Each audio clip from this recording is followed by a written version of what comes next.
بسم الله الرحمن الرحيم إن الدين عند الله الإسلام.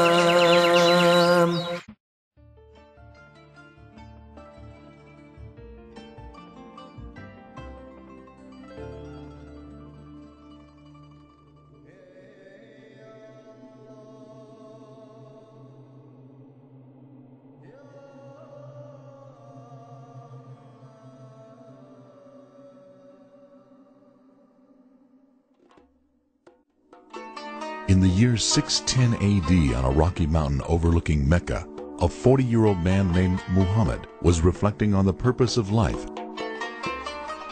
After years of deep thinking and meditation, he began to receive divine revelation.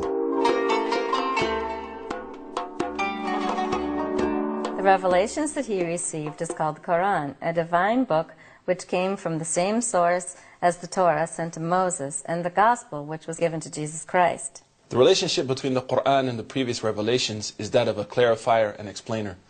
The Quran comes from the same source as is illustrated in the Quran and even in those previous revelations that prophesied the coming of Muhammad and the Quran itself. To this day, the Quran continues to be the key source of guidance for billions of followers. People from all walks of life adopt the way of the Quran through the example of Muhammad. Because of the profound and holistic nature of the Quranic text, Prophet Muhammad, peace be upon him, had the task of explaining it to his followers and his companions. And these explanations of Prophet Muhammad are compiled in what's known as the Sunnah. The relationship between the Quran and Sunnah is a relationship of paints to a brush. The Quran brings universal, general colors which are painted in the lives and hearts of people by the Sunnah of the Prophet, peace be upon him. So the Quran orders us to pray, it orders us to fast, it orders us to pray charity, and the Quran even mentions fighting in the cause of God. All of those are depicted and illustrated by the Sunnah, which paints those general universals into the lives of people. The Sunnah provides guidelines needed by humanity for any issues that one may face. From fine aspects of life like basic daily activities, such as matters of health and hygiene, to the forming and running of a government. What became the most controversial of all these teachings is a concept known as jihad. In today's world, people from a wide range of cultures have different understandings about the term jihad. The word jihad comes from the Arabic root jahada, which means doing extra effort. So linguistically, the word jihad, we can say that it means striving and struggling.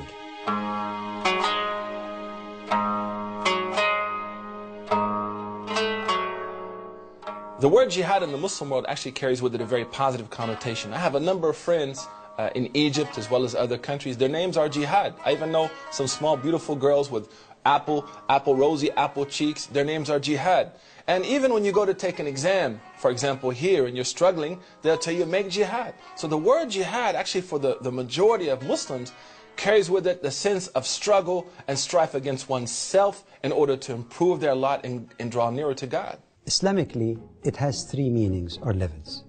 The first one is spiritual jihad, inner struggle against evil inclinations, and the pursuit of self-purification and life of virtue. You struggle against your own ego, against your inclinations, your evil inclinations, and your desires to live a better life and to attain sincerity. It encompasses every aspect of the person's life, from being good to one's wife or husband, being good to one's children, kind to one's neighbor, speaking the truth in front of the oppressor, waking up and praying in the middle of the night.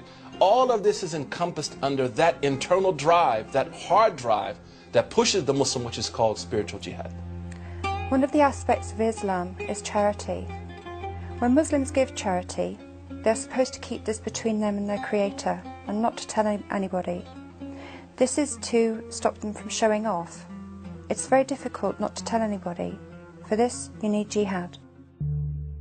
Prophet Muhammad promised paradise for the person who spends in charity with the right hand while the left hand is unaware of it, which is a metaphor for spending in charity secretly with sincerity in order to protect the integrity of one's intention. The poor people of Medina were receiving supplies to their doors at the darkness of the night, and they did not discover who was bringing them until he passed away. And that was Imam Ali Zain al-Abidin, the great-grandson of Prophet Muhammad. Until this day, many Muslims are following the footsteps of those great early Muslims. So profound is that experience that we find countless examples of American Muslims and Western Muslims and Muslims the world over engaged in sacrifice, such selfless sacrifice to help others. In America, during the Katrina hurricane, I remember when I went to Houston, Texas, before the government had agreed to subsidize people, a Muslim man had donated his hotel, free rooms for victims of the Hurricane Katrina. That all falls under that massive mechanism known as jihad al-nafs, or spiritual jihad. The second meaning of jihad is verbal jihad, which is saying the truth, even if it's against one's interests. In some countries, when people say the truth, they can end up in jail. In many countries around the world, saying the truth is a big risk to one's freedom or even one's life. Standing for justice and saying the truth is considered verbal jihad.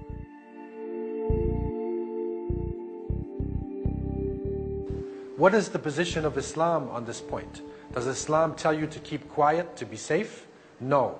Islam tells you to stand up for the truth, enjoin what's good and forbid what is evil, even if you are risking your life. Because we all have to die, and it is better to die with dignity so that future generations will benefit. Civil rights activists who speak against tyranny and oppression are actually performing verbal jihad, which actually has a big impact on the reform of any society.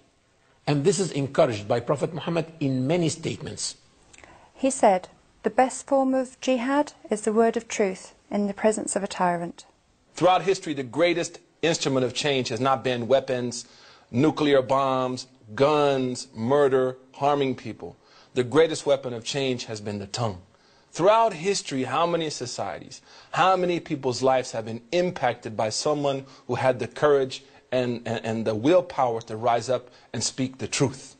For that reason, Islam considers speaking the truth as one of the greatest forms of struggle.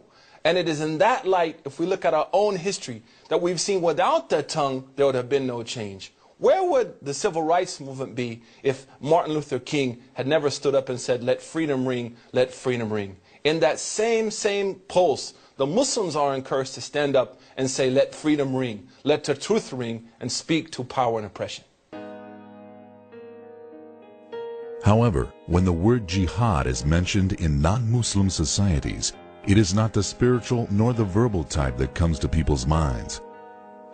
It is the third meaning that causes great concern. This is combative jihad. Combative jihad is definitely the type of jihad which has caused the concept itself of jihad to be by far the most misunderstood Islamic concept.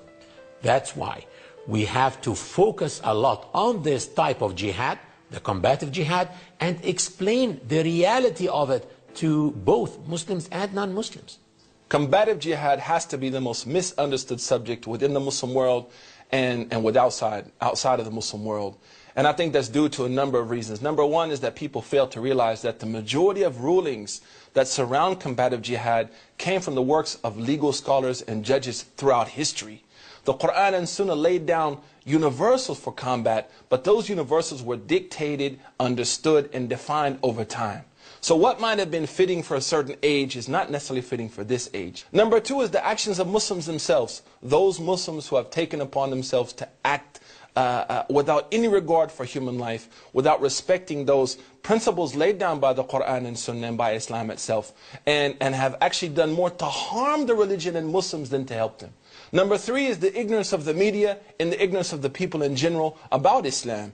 I have a very good friend who works for CNN, and I asked her one time, does the media hate Muslims? Does the media have problems with Muslims? She said, no, they don't know Muslims. Muslims are not out there actively engaging them and teaching them about their religion. So I think those are three very important factors. And the fourth would be a long history of problems between the West and the East that really hasn't come to boil since recently with the explosion of communications, the internet, and so on.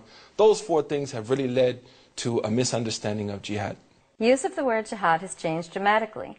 During the 1980s, mainstream media labeled the mujahideen, or jihadists, as freedom fighters. Less than 2 decades later, media outlets are distorting the meaning of jihad to describe terrorists. On the 24th of December 1979, the first divisions of the Soviet armed forces crossed the Amu Darya River, invading Afghanistan. This is a callous violation of international law and the United Nations Charter. It is a deliberate effort of a powerful atheistic government to subjugate an independent Islamic people. Jihad was now declared against the Soviet Union. In Kandahar, 4,500 mujahideen waged war against 11,000 Soviet and Afghan army troops. Because of the abuse of the word jihad by the media and by politicians, the word jihad became very negative in the West. Actually, it scares people, it makes people panic, to the extent that some young people who were arrested for having some engagement in violence were indicted, and their indictments were that they are planning to do jihad. And this reflects a very poor understanding of the word. In fact, not only the word jihad was misused, many words were used contrary to their meanings. For example, the word crusade. The word crusade means struggle against public evil, but because it was used to describe waves of destructors and bloody wars, now it has a very negative connotation. When people hear the word crusade, the only thing that jumps to their minds is greed, destruction, occupation. That's why it is our role now to go out to the whole world and explain the reality of the concept of jihad.